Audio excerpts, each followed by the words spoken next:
It is time for My First Hit. It's brought to you by Sampra. Love the beat, pay for play. Well, you've been playing her music, streaming it, buying the albums, and that's why she's a chart-topping, platinum-selling artist.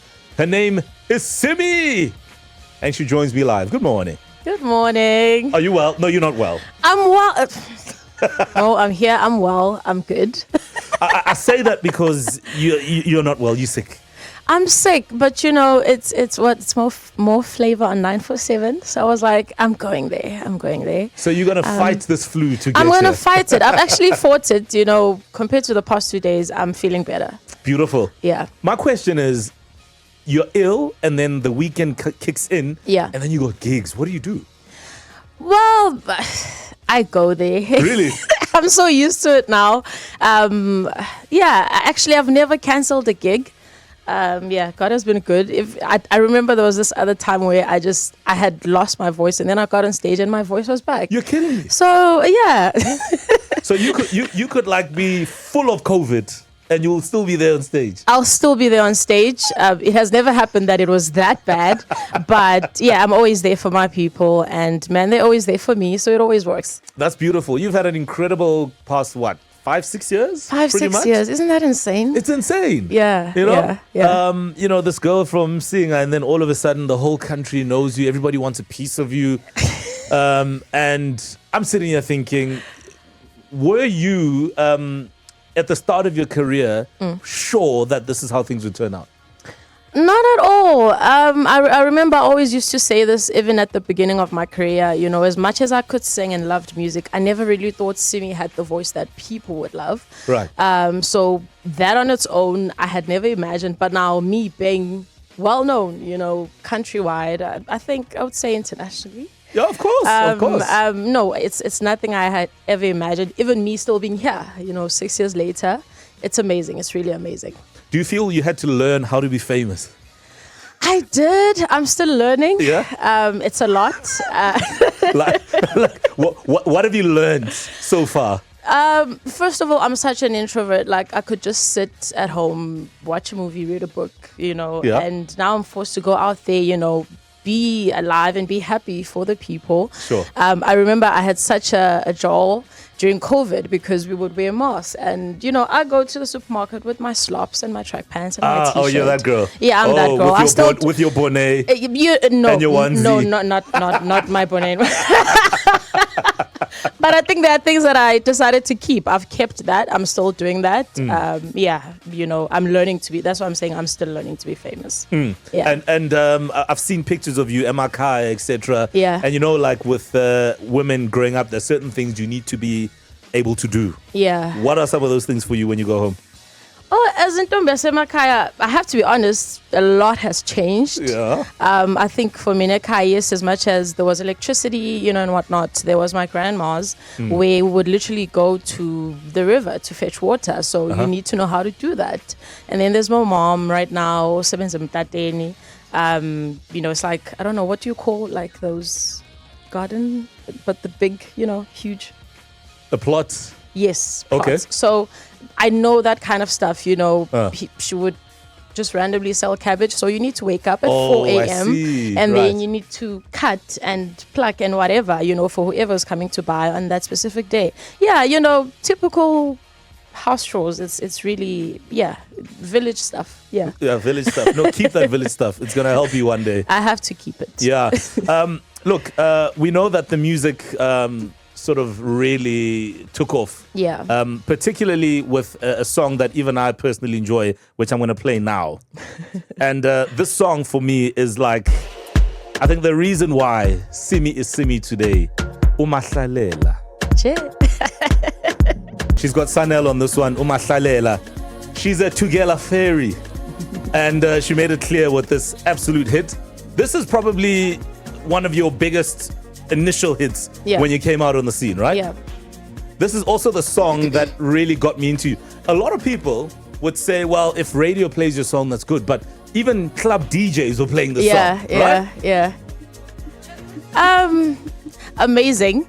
I have to, give it to my team first. And because it wasn't really one of my favorite songs Why? Because actually, it's not even about the song itself, but it's the key. You know, I'm always just very comfortable in studio when because I know my key. I'm like, okay, I'm there on C. You know. So yeah, you can hear it's a very high pitched song. So I was like, oh my gosh, if this is the first single or second single, then I have to perform this song. But yeah, you know, the feedback was amazing and DJs were playing it, you know, shout out to Sanal, shout out to Claudio, you know, who actually came with the beat. Sure. You know, and we just put it, and out of all the beats he came with, I just loved that specific one. You know, it was going up and down. I was like, I want this one. And it worked out, man. The DJs loved it. And I was like, all of a sudden, you know, I was this, with every other song that I did, I was this dance music. Yes. You know, yes, vocalist. Yes. And yeah, it was really, really huge for me. I never ever imagined that I would be, you know, somehow the face of dance music and electronic music, if I would say. That's insane, because essentially what it means to me is that your life turns, almost does a 360. It did. How much of a 360 turn did you experience, and what was happening in your life when the song came out? Shucks. The 360 turn, I remember I had moved to Joburg in 2016, and then 6 months later I got a job as a recruitment consultant. Really? And then, so while doing the work, you know, I used to hit studio. So for like a year I was just hitting studio. That's how Ndabe Zigute, Sonini came about, and all the other songs. And then all of a sudden now I had a project, and then now I had an album. So I think by the time Mahlela came, I had to quit my job after 2 years because it was just becoming too much. I was getting like unpaid leave, working 2 days, and I was so good at my job. I would get there, do my job, but now it was just the days I was getting unpaid leave. And I was like, you know what? And I had told myself, I was like, if this thing works within 2 years, I have to quit. And it happened. That's exactly That's exactly what happened. So it's crazy. It's crazy. Yeah, because people are often in that sort of intersection where they've got their passion project and then they've got their day job. Yeah. And at some point, the passion project is going to get a little busy. Yeah. And then you got to decide. And sometimes it's busy, but it's not paying as much as your actual job. Yes, right? What music wasn't paying at all. Right. And I had just been promoted to actually a permanent position at my now 9 to 5. You got an actual contract. Yeah, it was like, you know, and I was like, and I had to call at home and lie and say the contract had ended, whereas I literally just quit my job. But, you know, that's why I had to make the music thing work. It had to work. But it was just amazing because I loved what I was doing, you know, as much as the pressure was there.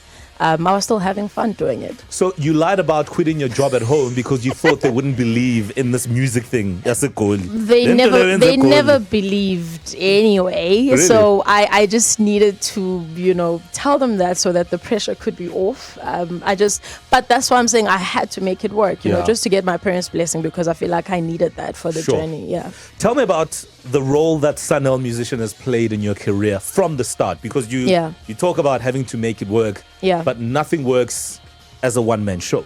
Yeah, definitely not. You're such a major role.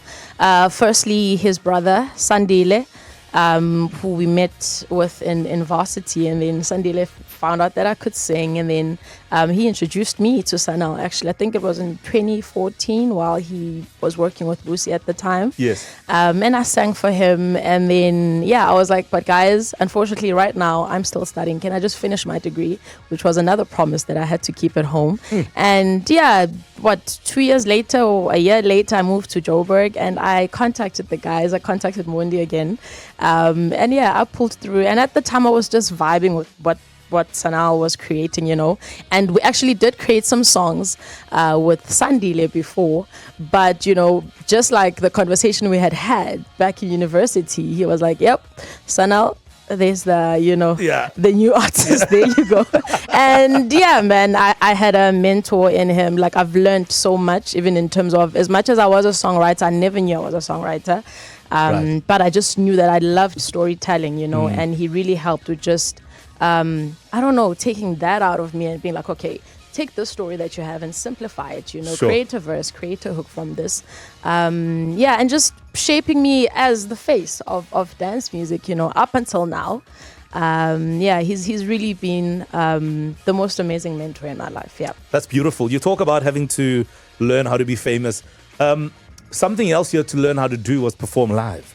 What was that like? And I mean, do you feel that you are comfortable, or are there still things about live performances that make you feel like, I'd rather just be in studio? You know what I mean?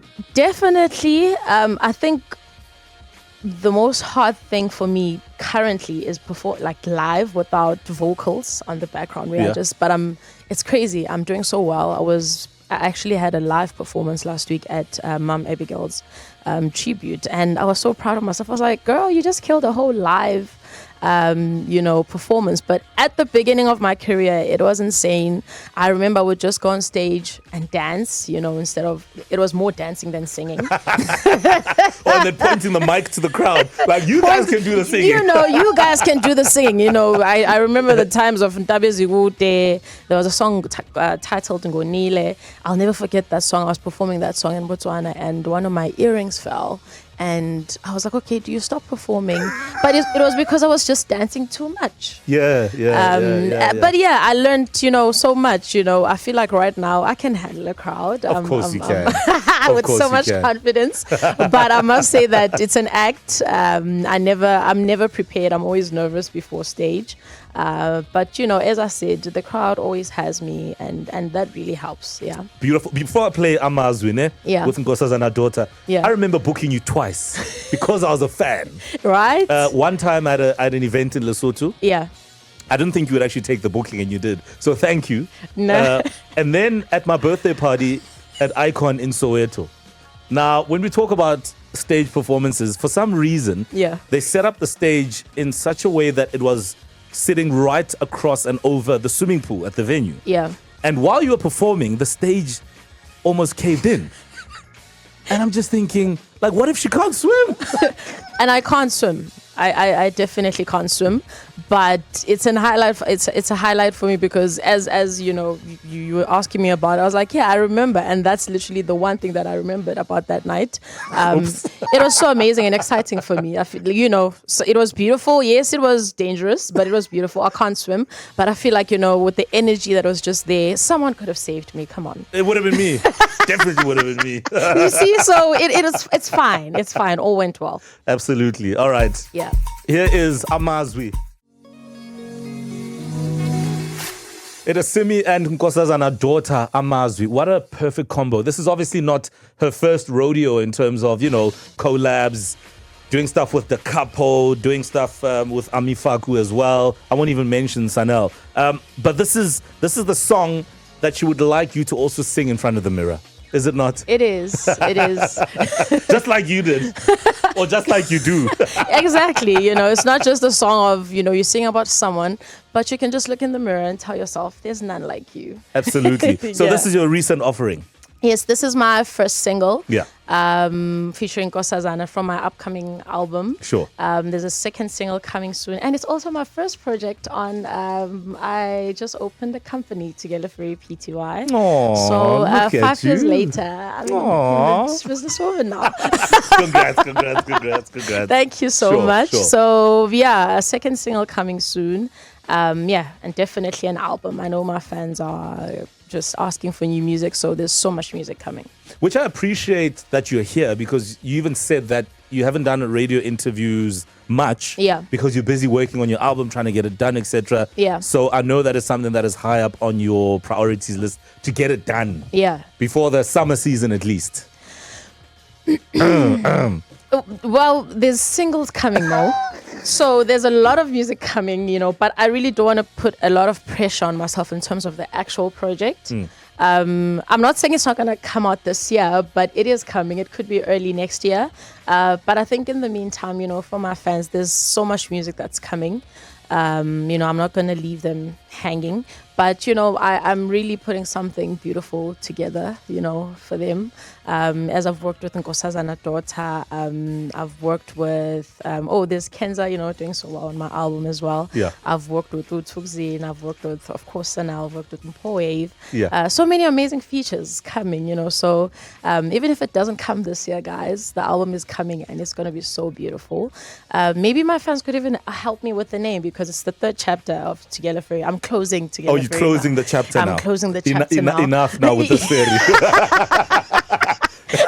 It's enough, you It's know. enough with the imaginary world. I think I'll always be imaginary, Shame, but Yeah. I think I'm grown now, and yeah, you know, the fairy tale always ends, but it always has a happy ending. Absolutely. So if they could just give me a title, you know, I'm opening up the table. Okay. They could help me with that. But yeah, while I'm in studio as well, I'm just, you know, trying to get it together. Maybe it'll come up somewhere, somehow. No, Yeah. for sure. So there we go. Please heed to Simmy's call. She's looking for a title for her album, a name for the album. Help her out. DM her, tag her on socials, whatever. You mentioned that you've registered your own company. Yeah. Why is that so important in the business of music for you? For me, it is so important because I think, you know, with the information that I've learned throughout the years, and also I feel like, you know, sometimes we just take music just as an art, whereas it is business, you know, at the end of the day. And I must say that the business side of it is very tough, because another thing is it's not the same with everyone. So it's so hard to juggle all these things. But I think, you know, I've really, even, you know, working with the guys, you know, they've really helped me as well with Sandile and Sanile, just helping me with the figuring out the business side of things. Sure. I think I'm equipped with most of the information that I need. So I think it's very important just to understand that you're not just an artist, but a business as well, because I don't know, you can't always be having fun.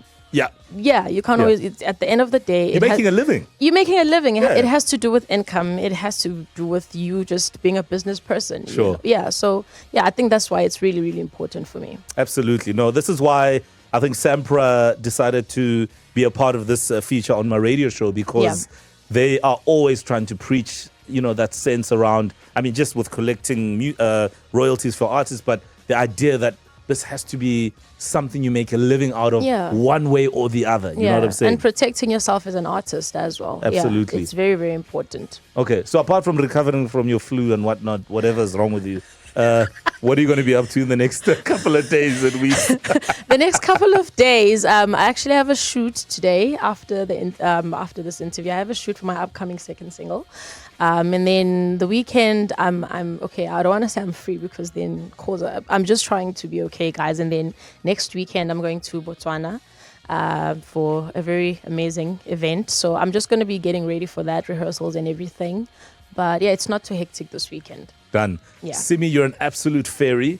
Your fairy tale continues. It really does. Whether the Tugela Fairy trilogy will be that or not. Nah. Where not, your story continues, and it's a beautiful story. All the best of luck with the upcoming album, which should land by December. Thank you so much for hanging out, man. Thank you. Mo Flava on 947.